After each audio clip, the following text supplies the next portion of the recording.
three of them signed on William Farquhar's. The skull, the nose, or the mouth.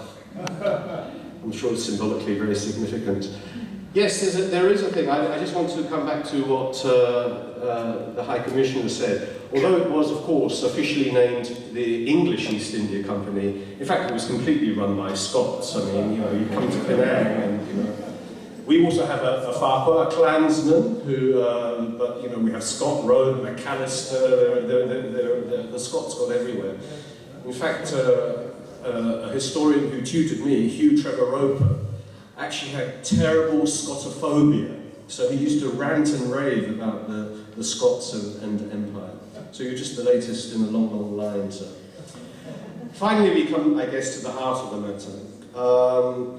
And we welcome the author of the book, Nadia Wright. She's here all the way from Melbourne, together with her husband, Peter. It's a real delight to meet the two of you. As Tommy rightly said, Nadia is already a significant author, and the Armenians book is really quite a tour de force. I mean, the Armenians, as probably you will know, are one of the great historic diasporas of modern history.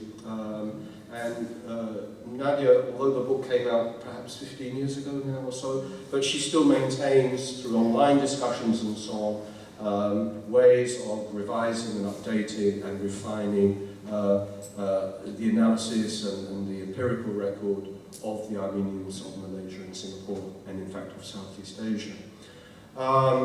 The book came out of her University of Melbourne PhD. It went through revisions and rewriting and quite a lot of engagement between you and I as her editor, which was actually a great pleasure, because when you have authors who actually respond to you rather than putting their head in the sands, which some authors are prone to do, it's actually a pleasure and a privilege to work with them.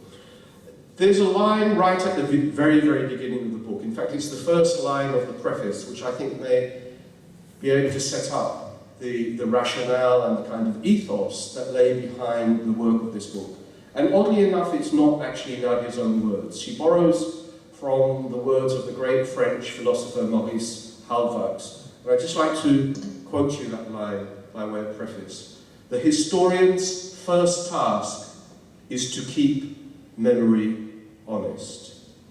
The historian's first task is to keep memory honest. And I think that's what Nadia Wright has done in this book. Please give a very, very warm welcome to Nadia Wright.